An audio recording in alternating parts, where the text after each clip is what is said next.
Terence the Tractor. Fall was changing the leaves from green to brown. The fields were changing too, from yellow stubble to brown earth.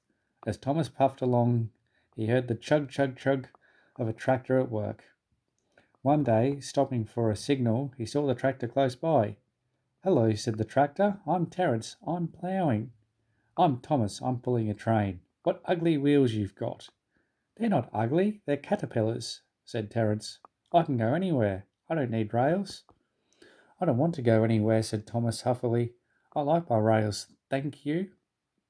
Thomas often saw Terence working, but though he whistled, Terence never answered. Winter came, and with it dark, heavy clouds full of snow. "I don't like it," said Thomas's driver. "A heavy fall is coming. Hope it doesn't stop us." "Pah!" said Thomas, seeing the snow melt on the rails. "Soft stuff, nothing to it." He puffed on, feeling cold but confident. They finished their journey safely, but the country was covered, and the rails were two dark lines standing out in the white snow. "You'll need your snowplow for the next journey, Thomas," said his driver. "Pah! Snow is silly soft stuff. It won't stop me." "Listen to me," his driver replied. "We are going to fix your snowplow on, and I want no nonsense, please." The snowplow was heavy and uncomfortable, and made Thomas cross. He shook it, he banged it, and when they got back it was so damaged the driver had to take it off. "You're a very naughty engine," he said his driver as he shut the shed door that night. Next morning, driver and fireman came early and worked hard to mend the snowplow, but couldn't make it fit properly. It was time for the first train. Thomas was pleased. "I shan't have to wear it. I shan't have to wear it," he puffed to Annie and Clarabelle. "I hope it's all right. I hope it's all right," they whispered anxiously to each other. The driver was worried too. "It's not bad here," he said to the fireman, "but it's sure to be deep in the valley." It was snowing again when Thomas started, but the rails were not covered. Silly soft stuff," he puffed. "I didn't need that stupid old thing yesterday, and I shan't today. Snow can't stop me."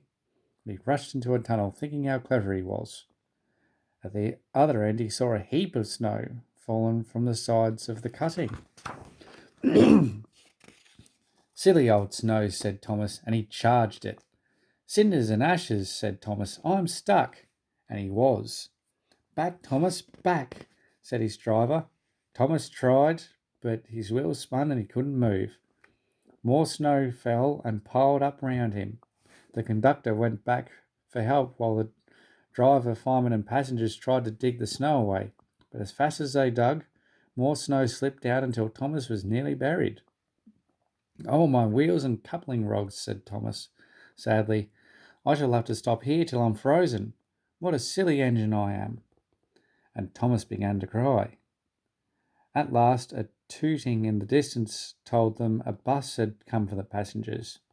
Then Terence chugged through the tunnel. He pulled the empty coaches away, then came back for Thomas. Thomas's wheels were clear, but still spun when he tried to move. Terence tugged and slipped and slipped and tugged, and at last dragged Thomas into the tunnel. "Thank you, Terence. Your caterpillars are splendid," said Thomas gratefully. "I hope you'll be sensible now, Thomas," said his driver severely. "I'll try," said Thomas, as he puffed humbly away.